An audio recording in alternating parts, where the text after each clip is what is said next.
Menikahi janda Ting-Ting. Bab 107. Kenapa kau diam saja? Sekarang juga ikut aku ke rumah sakit. Tegas Daeng dengan wajah memerah. Kau harus berlutut, minta maaf kepada Tante Nera. Kedua mata Chelsea akhirnya beralih menatap Daeng. Memasang ekspresi datar, seraya bersedekap dada. Mana buktinya? Bukti jika akulah yang membuat beliau sakit seperti sekarang. Halah, tidak perlu bukti. Kamu kan, memang sangat benci dengan Tante Nera. Tujuanmu memang ingin melenyapkannya, kan? Agar adik iparmu itu bisa bersama Arkan. Cek, kami semua sudah sangat paham dengan tabiat burukmu Chelsea. Tidak perlu kau tutupi dengan jilbabmu itu.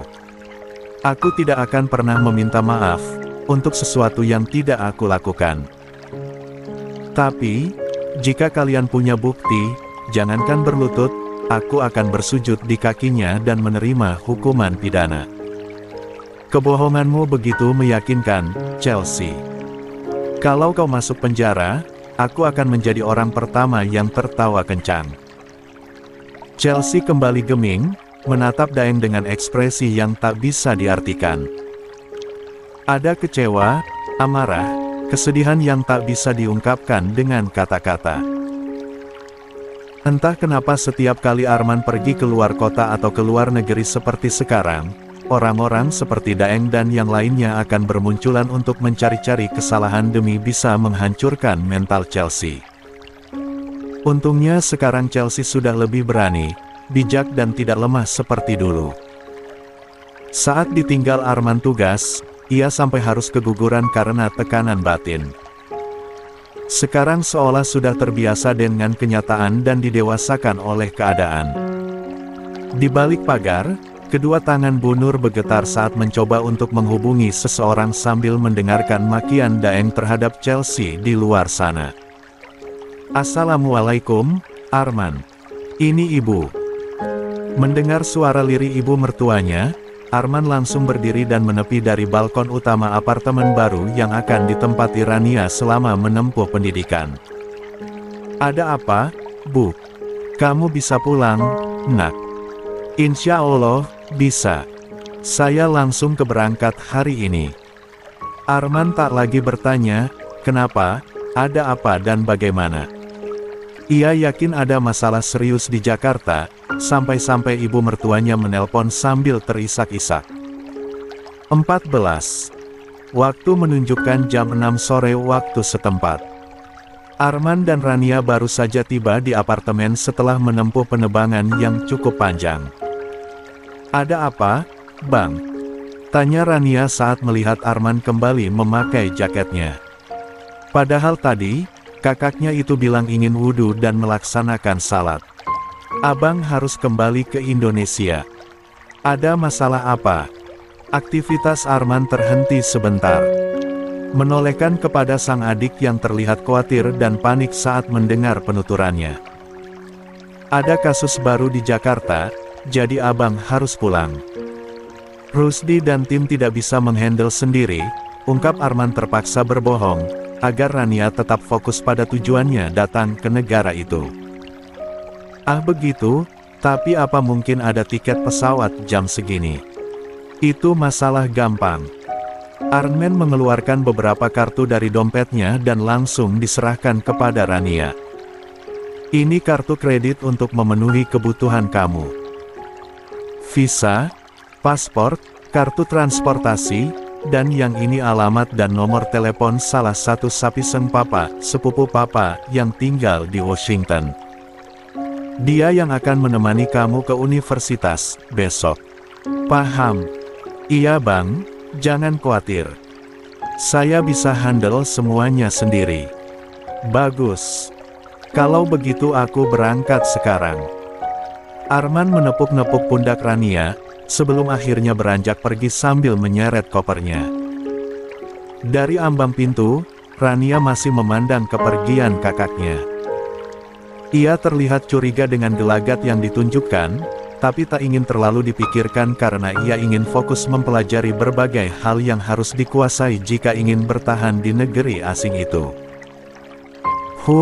Semoga Bang Arman selamat sampai Jakarta, gumamnya, lalu berbalik masuk ke dalam. Tak lupa mengunci pintu dari dalam. Kembali ke kediaman keluarga Andi Malarangeng, pada akhirnya 4 orang petugas keamanan itu berhasil mengusir Daeng. Hingga sekarang situasi kembali kondusif. Nyonya terlihat panik saat melihat Chelsea berjongkok memunguti kotak-kotak makanan yang tadi di tendang Daeng. Tanpa pikir panjang, mereka segera menghampiri. Biar kami yang bereskan. Anda silakan masuk saja. Kedua mata Chelsea terpejam, saat makian Daeng kembali berputar dalam benaknya. Ia tidak tahu harus menjadi seperti apa lagi agar bisa dihargai. Demi memantaskan diri, Chelsea rela kuliah lagi, menghandle perusahaan dan mempelajari segala hal agar tidak dianggap numpang hidup saja. Tapi, semua yang ia lakukan itu sama sekali tidak berarti di mata orang-orang yang selalu dengki dan benci terhadapnya. Nyonya, silakan masuk. Pengawal itu kembali mengulang ucapannya. Chelsea pun segera berdiri. Berjalan lemas, dikawal 2 orang dari belakang. Tapi, belum juga masuk ke rumah, langkahnya kembali terhenti saat melihat Bu Nur duduk sambil terisak-isak di samping pos satpam. Astagfirullah, Bu. Chelsea berlari cepat mendekati wanita paruh baya itu. Memperhatikan wajah yang berubah pucat dan berkeringat. Ada apa, Bu? Nggak apa-apa, Nduk. Ibu cuma sakit hati dengar kamu dimaki-maki begitu. Kenapa kamu dituduh melakukan hal sekejam itu? Beliau kembali menunduk, menangis terseduh-seduh. 15. Tenang, Bu. Aku bisa menghadapi ini. Meski mendadak tapi karena Arman punya seorang teman yang bekerja di maskapai penerbangan, ia bisa dengan mudah mendapatkan tiket meski harus menunggu beberapa jam. Sesampainya di bandara, Arman berjalan cepat ke meja pendaftaran seraya mencoba untuk menghubungi satu-satunya orang yang bisa diandalkan saat ini. Rus, ini aku. Loh, Komandan, ada apa? Bukannya sampean lagi di Amrik sama Rania? Aku pulang hari ini. Pesawatku take off 3 jam lagi. Tolong bantu aku mencari tahu sesuatu. Kedengarannya serius. Ada yang terjadi, dan 16. Masih sambil berjalan, Arman mencoba menjelaskan semuanya kepada Rusdi mengenai masalah yang terjadi. Walaupun sebenarnya ia pun tidak tahu secara rinci karena tadi panggilan telepon dengan Bu Nur langsung terputus begitu saja. Kejadian tadi membuat Bu Nur tumbang. Tekanan D4 rahnya naik karena terlalu memikirkan ucapan kejam Daeng kepada Chelsea. Hingga malam ini, seorang dokter datang untuk memeriksa kondisi beliau. Bagaimana dengan kondisi ibu saya, Dok? Tanya Chelsea sesaat setelah sampai di teras depan. Biasalah Nona, tekanan di arah naik karena banyak pikiran negatif. Mungkin, Nona bisa mengajak Bu Nur untuk melakukan kegiatan yang seru untuk mengalihkan pikiran. Misalnya aerobik, senam, jalan-jalan, atau kegiatan sosial. Ah begitu, sebenarnya, ibu saya nggak biasa melakukan kegiatan seperti itu, apalagi yang berinteraksi dengan banyak orang, ungkap Chelsea, sembari tersenyum canggung. Ah pasti akan terbiasa, beliau masih muda loh, cucu juga baru 1, sanggahnya sambil terkekeh. Kalau begitu saya pamit dulu. Jangan lupa obat yang tadi ditebus malam ini. Baik, Dok. Terima kasih. Chelsea menyalami tangan dokter wanita itu, kemudian melambaikan tangan. Setelah mobil di pelantaran depan merayap pergi, Chelsea pun berbalik, hendak masuk ke dalam. Tapi belum juga melewati pintu, mobil lain tiba. Perhatian Chelsea kembali teralihkan, siapa gerangan yang datang sampai 2 orang penjaganya bergerak sigap membuka pintu. Tak butuh waktu lama, rasa penasaran Chelsea langsung terpecahkan ketika memandangi seorang pria parubaya yang baru saja turun dari mobil tersebut sambil berjalan cepat ke arahnya. Om Abdul, Chelsea segera menyalami tangan Papa Arkan. Meski ia agak bingung, kenapa tiba-tiba pria itu datang di saat Bu Nera sedang dirawat intensif di rumah sakit. Melihat istri keponakannya baik-baik saja, membuat Pak Abdul langsung menggebus napas lega. Tadinya, ia khawatir jika kelakuan Daeng membuat mental ibu muda itu terguncang lagi. Syukurlah, ternyata kamu baik-baik saja. Maaf, Om baru tahu kalau ternyata tadi pagi, Daeng datang kemari. Tolong maafkan kelakuannya, saya tahu kamu tidak salah. Ah itu, senyum getir kembali Chelsea pertontonkan. Jujur, ia sangat marah dan hampir kehilangan kendali. Tapi, untungnya pegawai dan satpam rumah itu selalu standby melindungi dan menjadi garda terdepan untuknya. Alhamdulillah, saya baik-baik saja. Hanya ibu yang agak drop. Astagfirullah, terus bagaimana kondisi ibumu sekarang? Udah enak kan, Om? Sekarang ibu sedang istirahat. Kalau begitu, Om mau ketemu sebentar. Setelah ini harus balik ke rumah sakit lagi karena kondisi Mama Arkan semakin memprihatinkan. Silakan masuk, Om. Chelsea membukakan jalan agar pria parubaya itu masuk lebih dulu. Setelahnya, barulah ia menyusul dari belakang sembari memberikan kode kepada Bibi agar membuat minuman untuk Pak Abdul. 17. Sedangkan di rumah sakit, Arkan baru saja selesai meluapkan amarahnya. Berdebat dengan anggota keluarga yang baru saja tiba dari Makassar, pagi tadi. Bagaimana tidak, orang-orang itu berniat melaporkan Chelsea ke polisi karena dianggap telah melakukan tindakan kriminal dengan membuat Bu Nera menderita sakit komplikasi yang semakin parah. Sudah saya bilang, cari bukti dulu. Jangan main hakim sendiri, sela Arkan, memotong ucapan salah satu kerabatnya. Chelsea itu bukan wanita yang bisa diam saja jika terus ditekan dan direndahkan seperti ini. Apalagi dia bukan orang yang licik dan bermuka dua. Halah, kau terus saja membela istri Arman itu, sahut wanita parubaya itu lagi. Padahal jelas-jelas, Chelsea berada di lokasi kejadian, sudah pasti dia pelakunya. Sudahlah, kalau Arkan tidak mau melaporkan, biar aku saja, sambung Daeng dengan angkuh. Menatap Arkan yang sejak tadi berdiri di hadapannya. Di saat seperti ini, aku lebih berguna dibandingkan kau yang tidak lain putranya sendiri. Terserah Daeng saja. Aku angkat tangan. Tidak ingin terus meladeni perdebatan yang tak ada ujungnya, Arkan memilih berbalik, hendak kembali ke ruang rawat Bu Nera. Tapi Daeng masih saja tidak puas, dan menganggap sepupunya itu an 4K durhaka yang tidak tahu cara berbalas budi kepada orang tua. Jangan-jangan sebenarnya kau suka dengan Chelsea, setelah gagal menikahi an 4K haram itu.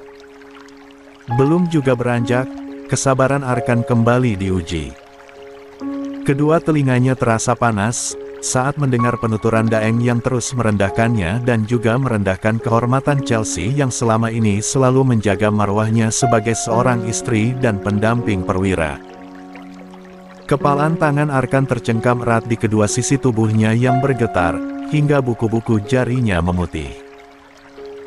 Ia bisa merasakan sesuatu yang berdesir panas dari ujung kaki hingga akhirnya meledak di ujung kepala.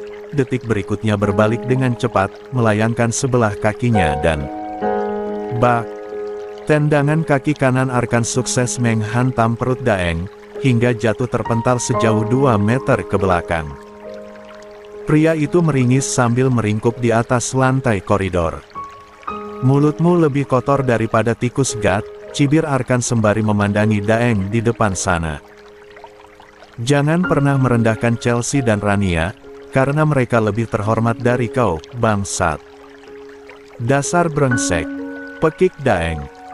Ia hendak membalas, tapi beberapa orang kerabatnya menahan agar ia tidak membuat keributan di koridor rumah sakit. Lihat saja, besok aku akan menjebloskan wanita itu ke penjara. Arkan tak lagi menanggapi. Ia memilih pergi meninggalkan tempat itu. Masuk ke ruang rawat VIP di mana mamanya terbaring tak berdaya dengan puluhan alat medis yang memenuhi sekujur tubuh. Ternyata begitu. Rusdi kembali meneguk jus dingin pesanannya setelah menyimak cerita dari Sofia tentang masalah yang terjadi beberapa waktu lalu dan akhirnya sekarang berdampak kepada Chelsea. Ya, karena permintaan Rusdi, akhirnya Sofia menelpon Chelsea untuk menanyakan kronologi kejadian tersebut. Dan tentu saja ia langsung percaya dengan apa yang disampaikan oleh sahabatnya.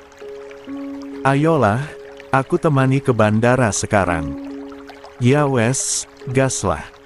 Sisa minuman di gelas, segera diteguk habis. Rusdi beranjak meninggalkan warung tenda yang terletak tidak jauh dari bandara.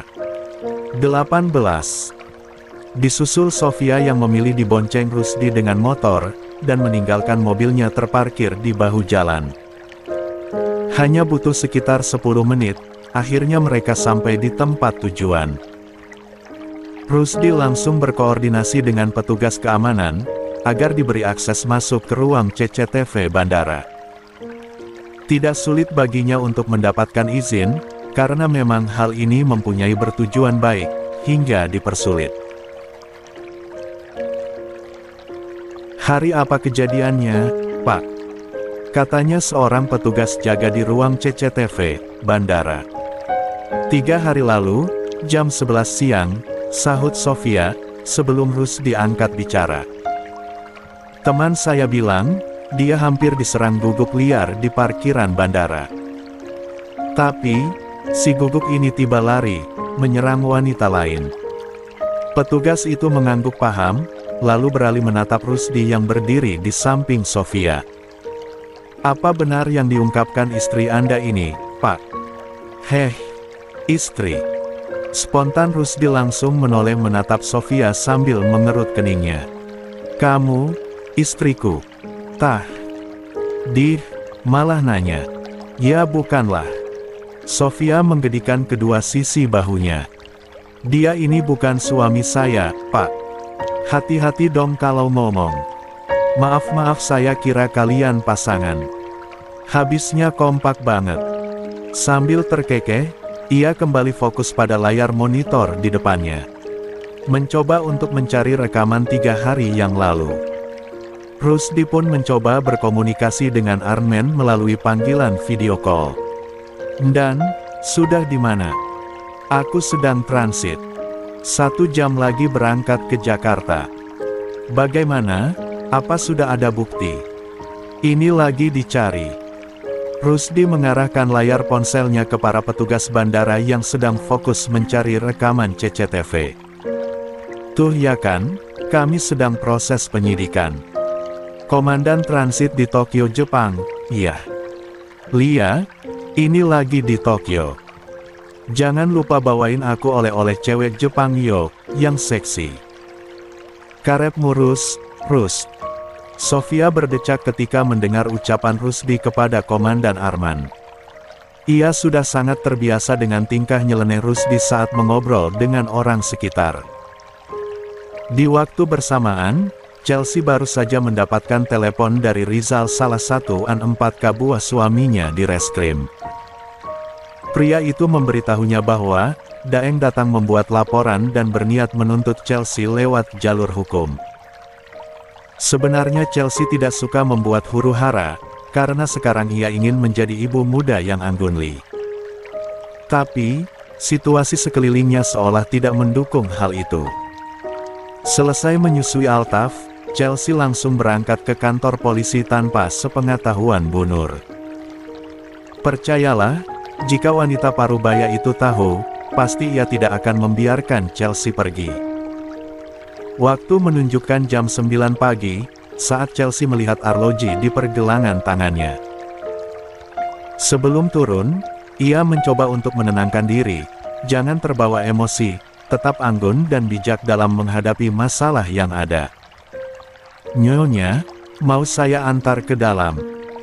Tanya Pak supir saat melihat Chelsea tak kunjung turun. Tidak usah, Pak. Saya bisa sendiri. Chelsea meraih tas jinjing di sampingnya dan segera keluar dari mobil.